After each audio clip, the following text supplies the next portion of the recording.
Coming in above the already ridiculous $200 million estimates over the weekend, director Sean Levy's Deadpool and Wolverine pulled in an astonishing $211 million domestically in its debut, representing the biggest opening weekend for an R-rated movie ever. The original Deadpool was the previous record holder, so we're firmly in record-shattering territory here, well beyond record-breaking, in fact. On top of that, the latest entry in the Marvel Cinematic Universe took in $233.3 million overseas, giving the film a whopping $444.3 million global start. That means it made more money in a single weekend than many recent installments made in their entire theatrical runs. So what went right for this long-awaited third installment of the Deadpool franchise? How did the MCU go R-rated so successfully for the first time ever? Let's get into it. The reviews for Deadpool and Wolverine were generally positive, with the MCU's latest holding a 79% critical approval rating on Rotten Tomatoes. That's fine, of course, but nowhere near the top end of the pack, and it's certainly not the highest-rated Deadpool movie to date by that metric alone. Be that as it may, it was crystal clear that this movie was going to deliver the crowd-pleasing moments that audiences wanted out of it.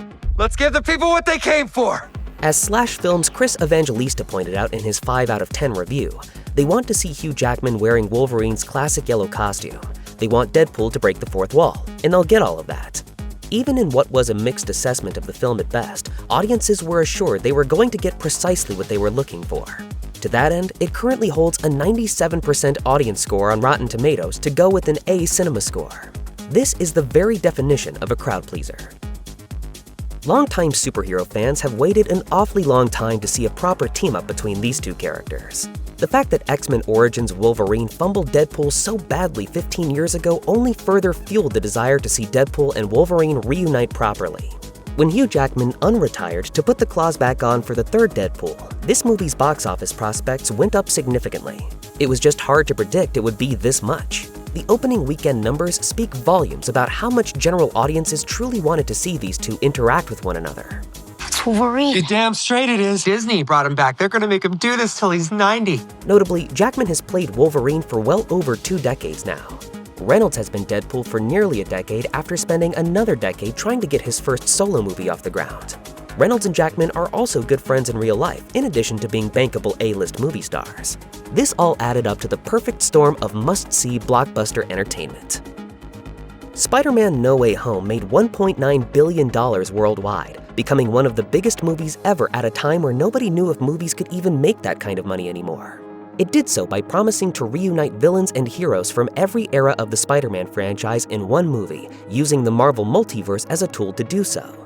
This was a storytelling device used in mainstream comics for decades, employed cinematically to maximize on generational nostalgia. Deadpool and Wolverine managed to tap into something very similar, albeit through that very specific Deadpool filter. Without spoiling anything, the film serves as a farewell to the Fox era of Marvel movies, with tons of cameos, surprise appearances, and send-offs for characters from an era of superheroes that is now well and truly behind us. It operates a little differently in that the movie understands the pre-MCU Marvel films were absolutely a mixed bag, directly acknowledging that along the way. Even so, audiences entered this film understanding the multiverse well enough to know that some fun surprises were in store, which likely fueled their desire to see it as soon as possible. This is also a situation in which people wanted the surprises preserved, and the best way to avoid major spoilers is see it early. Not only is Ryan Reynolds a major star, but he's also something of a marketing genius. Dating back to the brilliant marketing campaign that helped make the first Deadpool a record-breaking box office success, Reynolds has demonstrated a true ability to help his projects and products stand out in the crowd. Fortunately for Disney and Marvel Studios, Reynolds brought his A-game to the Deadpool and Wolverine campaign as well.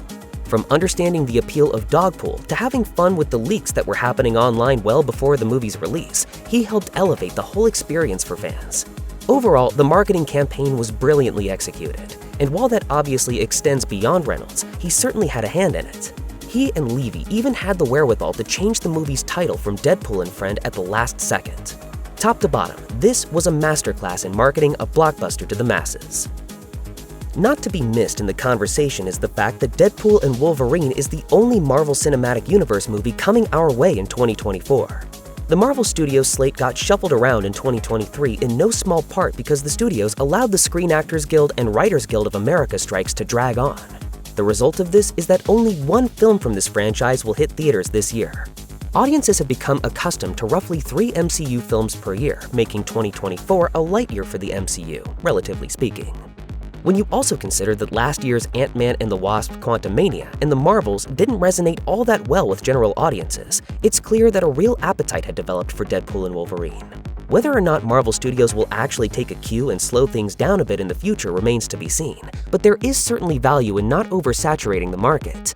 Too much of a good thing can ruin a good thing.